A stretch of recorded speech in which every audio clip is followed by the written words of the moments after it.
Iwan ko na lamang kung hindi siya iiyak sa labis na pag-iisip sa iyo.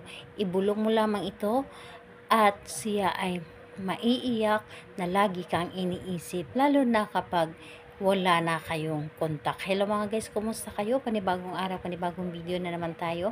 And sa araw na ito ay isa na naman video ang aking ituturo sa inyo ng simpleng gabay o simpleng pamamaraan na makakatulong sa atin. At bago ang lahat, gusto ko lang mag-disclaimer sa mga taong hindi naniniwala at hindi gusto ang mga kagaya na itong video. Please skip this video and maghanap kayo ng videos na gustong gusto nyo, dahil ang video na ito ay para lamang ito sa mga taong naniniwala and gusto mag-try. So lagi ka na lamang bang naiiyak o lagi ka na labang nag-iisip sa kanya? Gusto mo ba na baliktarin natin ang sitwasyon, yung tipong siya na naman yung lagi nag-iisip o siya yung naiiyak dahil sa kakaisip sa inyo? Dahil ang hirap yung tayo na lang lagi yung naghahabol sa ating mga partner at yung partner sa natin ay walang pakialam sa atin.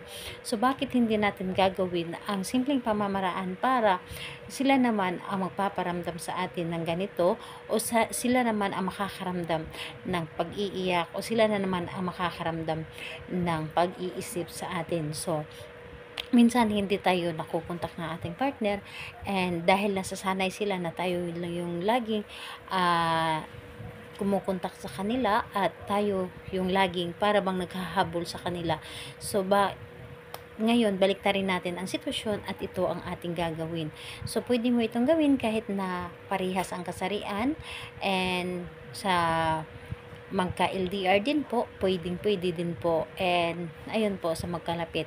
So dito is kailangan natin ng ating gagamitin. So kailangan mo lamang dito maghanda ng isang butil lamang ng bawang, yung hindi pa nababalatan.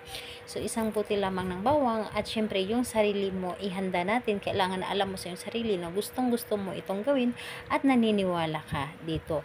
So kapag ready ka na, pwede mo itong umpisahan. So ang gagawin mo lamang dito, so kailangan na i-make sure nyo po sa inyong sarili na wala kayong mga iniisip na problema at wala kayong mga yung tipong walang gumugulo sa inyong isipan. So kapag yun ang nararamdaman ninyo at malakas yung energy ninyo, gawin po ninyo ito.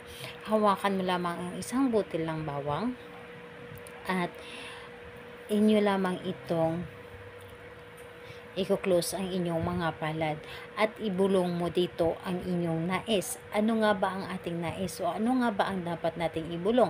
Halimbawa ganito: ako ay lagi mong maiisip, ako ay hindi mo makakalimutan, ako lamang ang lagi mong iisipin, ako lamang ang lagi mong mamahalin, iiyak ka habang iniisip ako, gugustuhin mo na palagi mo ako makasama, gustuhin mo na palagi mo ako makikita, ako lamang ang mamahalin mo at wala ka ng ibang mamahalin kundi ako lamang.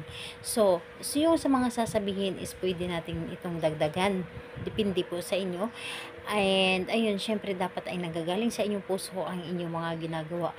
Napaka-epektibo nito basta consistent lamang kayo nagagawa ng mga ganitong ritual sa pag-ibig, ay kayo po ay mamangha sa magiging resulta at magiging masaya kayo sa love life po niyo.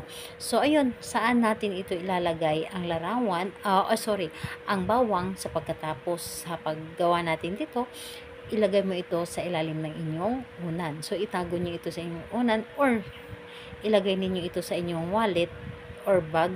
Dala-dalahin ninyo ito saan man kayo pupunta. So kailan siya pwedeng gagawin? So dito po is kahit anong araw at oras pwede mo itong gawin, basta ang importante tahimik ang paligid, yung tipong wala makakadistract sa inyo. Dahil kapag tahimik ang paligid, nagagawa kayo ng mga rituals, is mas bilis kayo pakinggan ng universe. So ayun, salamat po sa inyo. Bye bye everyone. God bless us all.